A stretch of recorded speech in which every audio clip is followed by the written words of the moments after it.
بسم اللہ الرحمن الرحیم۔ ہم آپ کے لیے کتاب ریکارڈ کر رہے ہیں ضبط ولادت کی عقلی و شرعی حیثیت، تالیف حضرت مولانا محمد شفیع صاحب رحمۃ اللہ علیہ اور مولانا محمد تقی عثمانی مدظلہم، پبلشر دارالاشاعت اردو بازار کراچی۔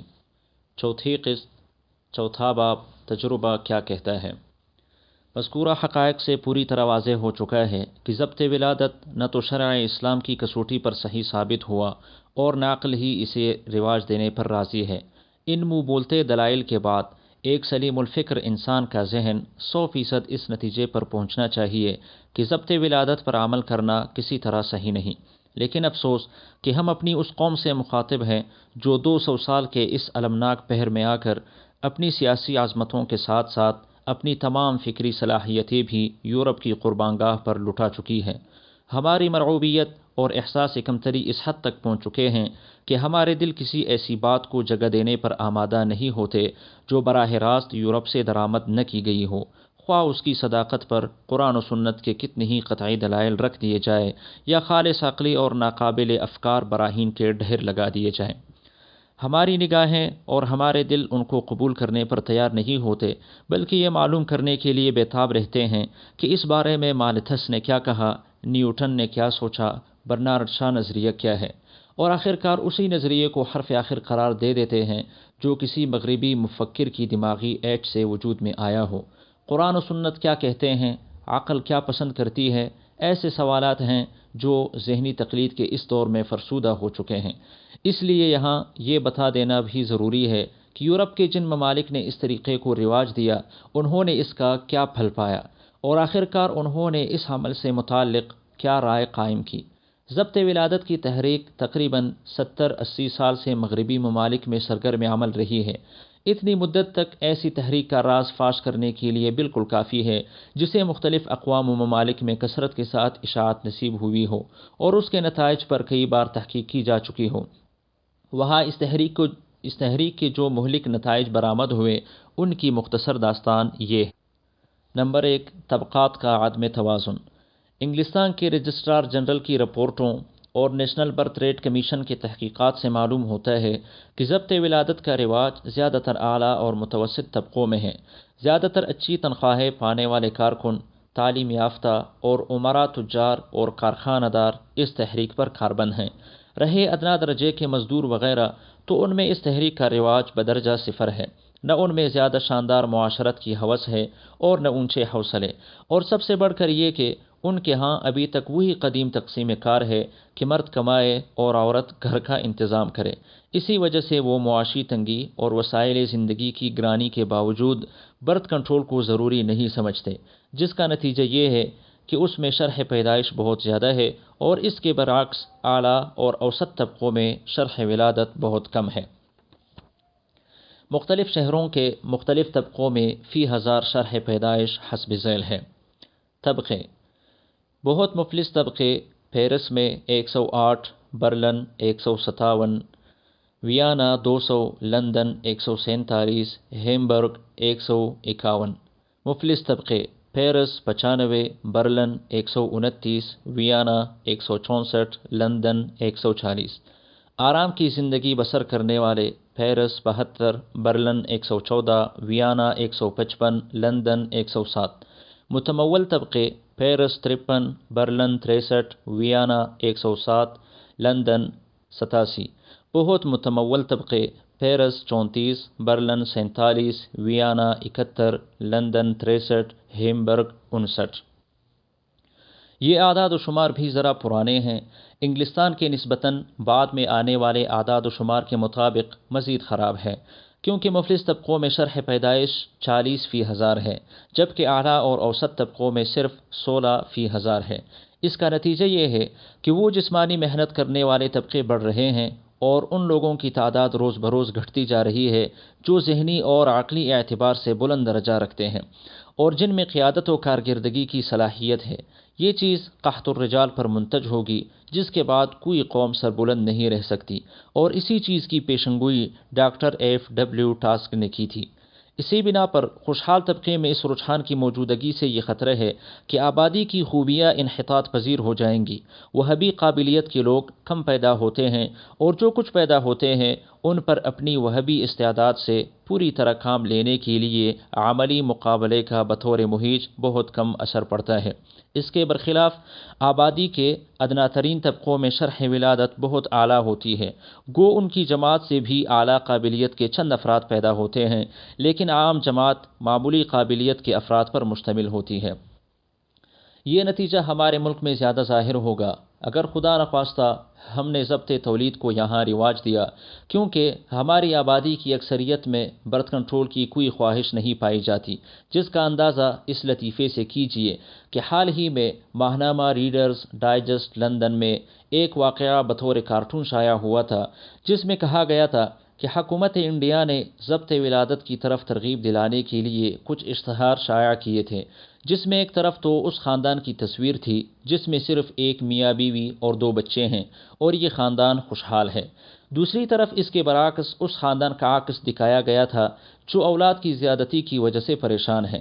جب یہ اشتہار ملک کے عوام اور دیہات میں پہنچا تو لوگوں نے اس خاندان کو زیادہ پسند کیا جس میں بچے زیادہ ہیں۔ یہ لطیفہ بھی اگرچہ حقیقت کی عکاسی کر رہا ہے، لیکن سنجیدگی سے غور کرنے پر بھی یہی ثابت ہوتا ہے۔ برتھ کنٹرول کا رواج تعلیم یافتہ شہری لوگوں میں ہو سکتا ہے، غیر تعلیم یافتہ اور دیہاتی افراد میں اس رجحان کا پیدا کرنا کسی کے بس میں نہیں۔ جو قومیں دنیا کی مہذب ترین قومیں کہلاتی ہیں وہ بھی ان لوگوں میں یہ مہذب طریقہ رائج نہ کر سکیں، اور پاکستان میں اکثریت انہی لوگوں کی ہے۔ آبادی کا 84.7% حصہ غیر تعلیم یافتہ اور 89.6% حصہ دیہاتی ہے۔ اس پر اگر یہاں ضبط ولادت کو رواج دیا گیا تو نتیجہ یہ ہوگا کہ تعلیم یافتہ اور متمدن ذہن رکھنے والی نسلیں اٹھنا بند ہو جائیں گی۔ آبادی کی اکثریت ان لوگوں کی ہوگی جن میں کارکردگی اور جہاں بانی کی صلاحیتیں مفقود ہوں گی۔ کیا یہ ایک عظیم نقصان نہیں؟ نمبر 2، طلاق کی کثرت۔ آپ پیچھے پڑ چکے ہیں کہ ضبط ولادت ازدواجی رشتوں کو کمزور کر ڈالتا ہے۔ اولاد ہی میاں بیوی کا تعلق برقرار رکھنے میں ایک مضبوط کھڑی ہے۔ اس کے نہ رہنے کی صورت میں زوجین کے لیے ایک دوسرے سے الگ ہو جانا کوئی اہمیت نہیں رکھتا۔ یہی وجہ ہے کہ یورپ میں طلاق کا رواج بکثرت پھیل رہا ہے اور طلاق حاصل کرنے والوں کی اکثریت ان لوگوں سے تعلق رکھتی ہے جو بے اولاد ہیں۔ نمبر 3، شرح پیدائش کی کمی۔ سب سے زیادہ اہم نتیجہ یہ ہے کہ جتنی قومیں ضبط ولادت پر کاربند ہیں ان کی شرح ولادت خوفناک حد تک گھٹ گئی۔ یہ تحریک 1876 میں برگزار لائی اور اس کے بعد سے ان کی شرح پیدائش حیرت انگیز حد تک گھٹتی چلی گئی۔ مثال کے طور پر انگلستان کو لیجئے، وہاں 1876 میں شرح پیدائش 36.3 فی ہزار تھی اور 1926 میں 17.8 رہ گئی۔ اس سے زیادہ واضح طور پر ضبط ولادت کا نتیجہ معلوم کرنے کے لیے شرح مناکحت اور شرح پیدائش کا موازنہ کیجئے تو معلوم ہوگا کہ انگلستان میں 1876 سے 1901 تک شرح مناکحت میں 3.6% کمی واقع ہوئی ہے، لیکن شرح پیدائش 21.5% کم ہو گئی۔ 1901 سے 1913 تک شرح نکاح بدستور قائم رہی، مگر شرح پیدائش میں 16.5% کمی واقع ہوئی۔ 1912 سے 1926 کے درمیان مختلف ممالک میں شرح مناکحت اور شرح پیدائش کا جو تناسب پایا گیا اس کا حال ذیل کے نقشے سے معلوم ہو۔ ممالک شرح نکاح، شرح ولادت۔ فرانس میں شرح نکاح 7.6% اضافہ، شرح ولادت 28.2% کمی۔ جرمنی میں شرح نکاح 9.4% کمی جبکہ شرح ولادت 49.4% کمی۔ اٹلی میں شرح نکاح 9.8% کمی اور شرح ولادت 29.1% کمی۔ ہالینڈ شرح نکاح 10.3% کمی جبکہ شرح ولادت 35.6% کمی۔ سویڈن شرح نکاح 11.3% کمی، شرح ولادت 45.1% کمی۔ ڈنمارک شرح نکاح 12.3% کمی، شرح ولادت 35.6% کمی۔ انگلینڈ اور ویلز شرح نکاح 13.3% کمی، شرح ولادت 51.0% کمی۔ ناروے شرح نکاح 26.0% کمی، جبکہ شرح ولادت 38.0% کمی۔ شرح پیدائش کی روز بروز کمی کے باوجود ان ملکوں میں آبادی کا جو اضافہ ہوا ہے، اس کی وجہ یہ ہے کہ فن طب کی ترقی اور حفظان صحت کی تدابیر نے شرح اموات کو بھی بڑی حد تک کم کر دیا ہے۔ ان ممالک کی آبادی میں حیرت انگیز اضافہ دیکھ کر مالتھس نے 1958 میں اپنی تھیوری پیش کی تھی، اور یہی وہ سال ہے جس میں چیچک اور دوسرے امراض کے لیے ٹیکہ ایجاد ہوا۔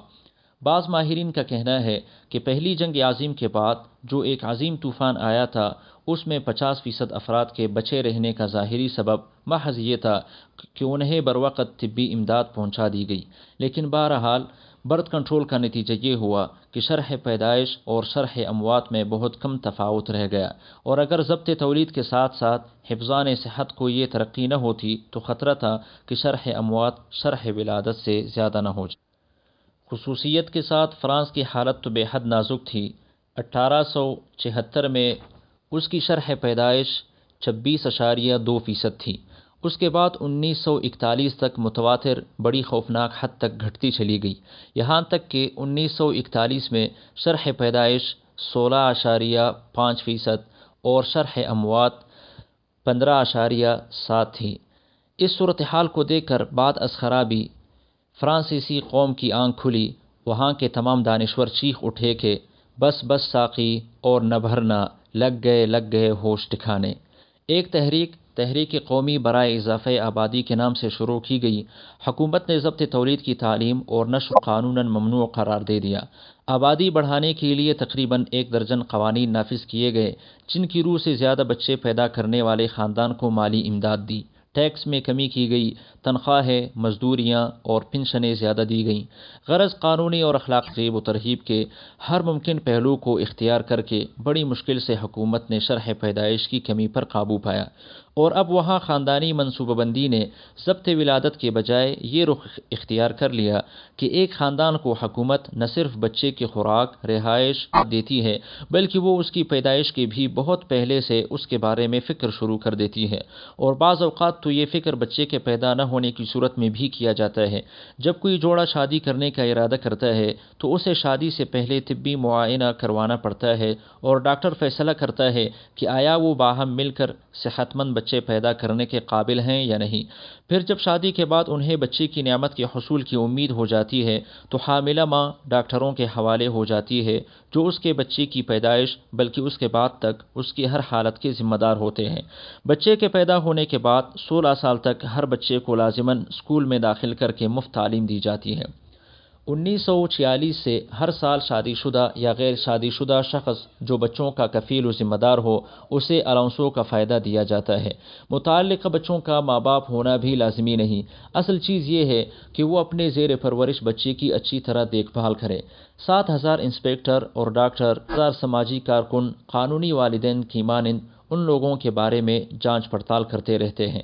بچوں کی تعداد کے مطابق رہائش کی سہولتیں مہیا کی جاتی ہیں، ٹیکسوں میں رعایتیں دی جاتی ہے، اور کئی قسم کی دوسری سہولتیں بھی مہیا کی جاتی ہیں۔ خصوصاً ٹرانسپورٹ میں بس اور ٹرین کے کرائے اور اولیت کارڈ انہیں مل جاتے ہیں، جبکہ دوسرے لوگ لائنوں میں کھڑے کھڑے پاگل ہو جاتے ہیں۔ ان تمام قوانین کے نافذ کرنے کا نتیجہ یہ ہوا ہے کہ شرح پیدائش میں اضافہ شروع ہوا۔ 1947 کے عالمی اعداد و شمار سے ظاہر ہوتا ہے کہ فرانس کی شرح ولادت 21.0 فی ہزار اور شرح اموات کم و بیش یہی کیفیت جرمنی اور اٹلی میں پیش آئی۔ 1876 پیدائش 40.9 فی ہزار اور اٹلی کی 39.2 فی ہزار تھی۔ پھر تقریباً 1941 تک مسلسل گھٹتی چلی گئی، یہاں تک کہ 1951 کی شرح پیدائش صرف 15.9% رہ گئی۔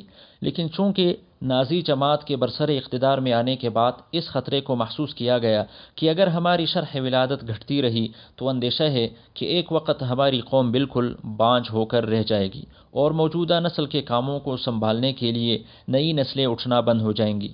اس لیے حکومت نے ضبط ولادت کی روک دیا، عورتوں کو کارخانوں اور دفتروں سے نکال دیا، نوجوانوں کو نکاح کی طرف رغبت دلانے کے لیے قرضہ شادی کے نام سے رقمیں دی گئیں۔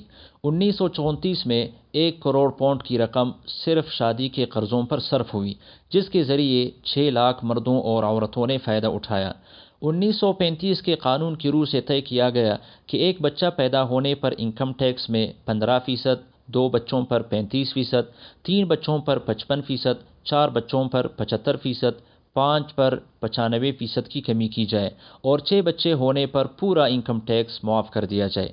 اٹلی میں بھی یہ تمام تدابیر اختیار کر کے شرح پیدائش کی کمی کے اس عظیم نقصان کا تدارک کیا گیا۔